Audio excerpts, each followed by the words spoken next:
ዋና ዋና ዜናዎች ከለውጡ በኋላ የነበረው የመታፈን ስሜት ለማናፈስ በተደረገው ጥረት የተቀላቀሉ ቢምቢዎች ነበሩ ሲሉ ጠቅላይ ሚኒስትሩ ተናገሩ። እነሆ ጦርነቱ ፊት ለፊት ተጀምሯል። በፌዴራልናም በህወሓት መካከል ውጥረቱ ነግሷል።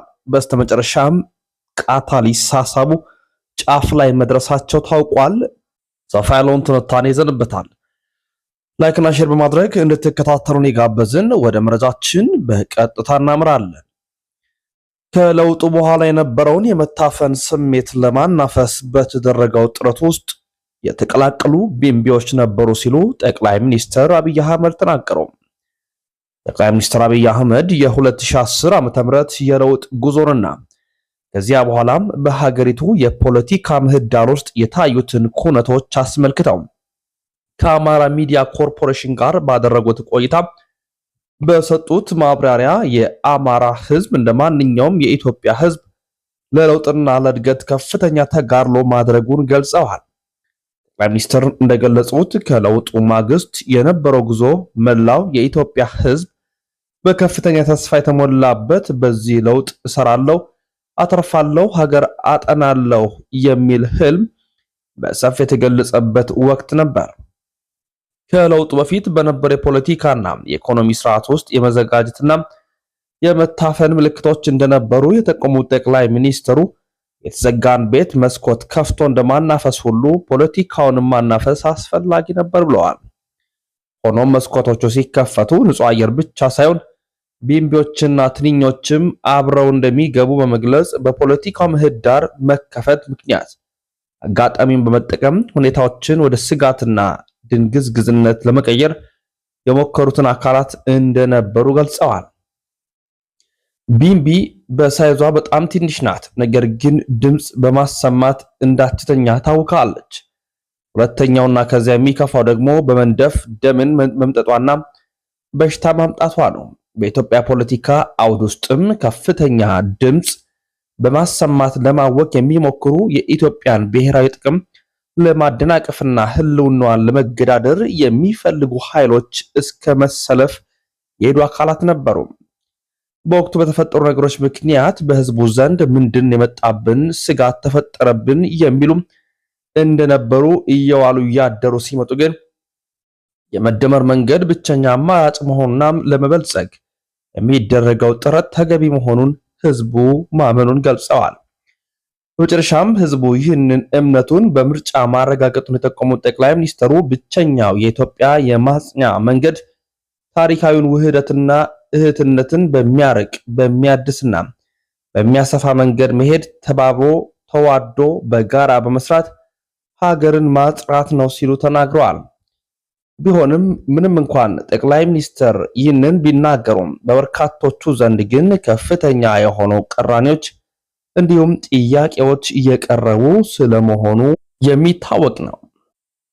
ከጦርነቱ ጋር በተገናኘ ያሉትን መረጃዎች ስናስደምጥ በመከላከያ ሰራዊትና በትግራይ የጸጥታ ኃይሎች መካከል ሸረሪና በተባለ ቦታ የተጀመረ ውጊያ መቆሙን የፈረንሳይ ዜና አገልግሎት ዘገበ።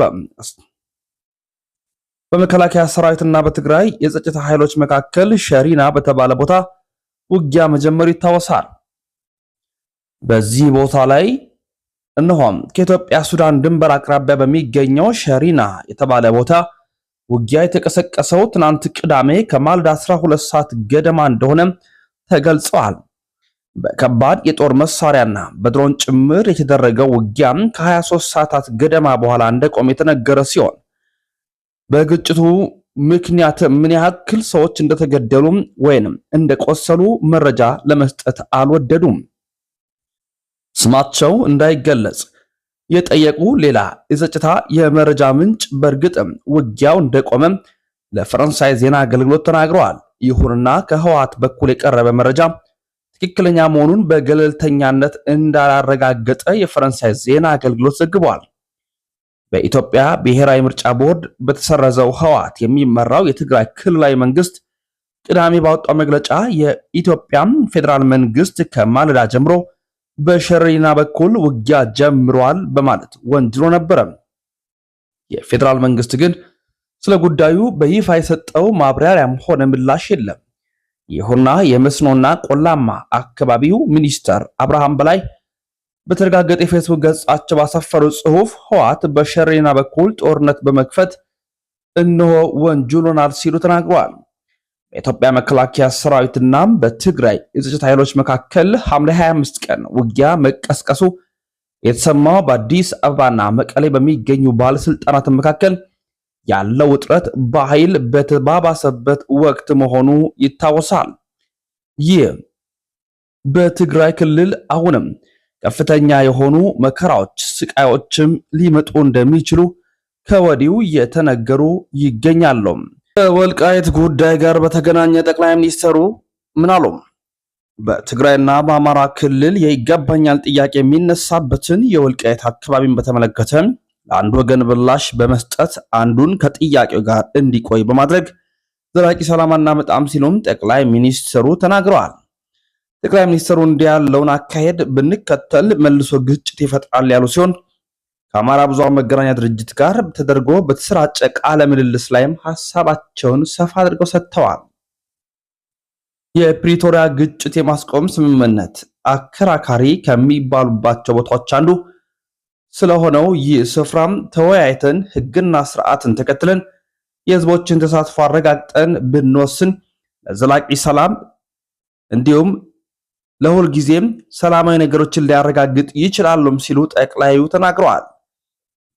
የወሰን ይገባኛል ጥያቄ የሌሎችን ተሳትፎ የሚጠይቅ ነው ሲሉም ተናግረዋል። የፌዴራል ጠቅላይ ሚኒስትር አብይ አህመድ የአማራ ብዙሃን መገናኛ ድርጅት ስራ አስኪያጅ ጋር ባደረጉት ቃለ ምልልስ በአንድ ፓርቲ፣ በአንድ ክልል፣ በአንድ አካባቢ ፍላጎት የማይመለሱና የሌሎችን ተሳትፎ የግድ የሚጠይቁ ካሏቸው ጉዳዮች አንዱ የወሰን ይገባኛል ጥያቄ መሆኑን ጠቅሰው ጠቅላይ ሚኒስትሩ ለመሰል ጉዳዮች ዘላቂ ሰላም የሚያረጋግጥ ምላሽ ማምጣት ይጠይቃል ብለዋል። ይህ ጉዳይ የሁለቱም ክልሎች ህዝቦችን ያሳተፈ ያወያየ፣ በሕገ መንግስቱ መሰረትም በህዝበ ውሳኔ የተረጋገጠ ለዘላቂ ሰላም መነሾ የሚሆን ካልሆነ እድል አግኝቻለሁና አሁን ላፍ ላድርገው የሚባል አይደለም ብለዋል። ከትግራይ በኩል ያለውም ጥያቄ ሳልሳይ ወያኔ ትግራይ ለአማራ ልሂቃን ምሁራንና የፖለቲካ መሪዎች ባለፈው ሳምንት ባሰራጨው ደብዳቤ ወልቃይት አሁን በአማራ አስተዳደር ስር መሆኑ በሁለቱ ህዝቦች መካከል የማይበርድ የግጭትና የትርምስ ቀጠና እንዲሆን ታስቦ የሚደረግ ህገወጥ ተግባር መሆኑንም ገልጸዋል። የተያዙ የትግራይ ህገ መንግስታዊ ግዛቶችን መዋቅር በአስቸኳይ ተለቀው ወደ ነበረበት እንዲመለሱና የህግ የበላይነት እንዲረጋገጥ በጋራ እንስራም ሲሉ ጠይቀዋል። የፓርቲው የህዝብ ግንኙነት ኃላፊ ብርሃነ አጽባሃ ሳልሳይ ወያኔ የትግራይ ግዛትን ወደ ድርድር አያስገባም፣ የትግራይ ህገ መንግስታዊ መብቶች ደግሞ ለድርድር የሚቀርቡ አይደለም፣ ከጦርነት መለስ ባለ መንገድ መፈታት ስላለበት ይህ በድርድርና በንግግር መፍትሄዎችን ማስቀመጥ እንችላለንም ሲሉ ተናግረዋል። እነሆም ይህ በወልቃይት ጉዳይ የተነሳውን ትኩሳት ምናልባትም አሁንም አነጋጋሪነቱን ከፍ የሚያደርግና ጦርነቱንም ወደ ከፍተኛ ቦታ የሚያደርስ እንደሚሆን ከወዲሁ እየተዘገበ ይገኛል። በቀሪ መረጃዎችም ተንተን አድርገን ሌሎች ሐሳቦችን ይዘን የምንመለስ ይሆናል።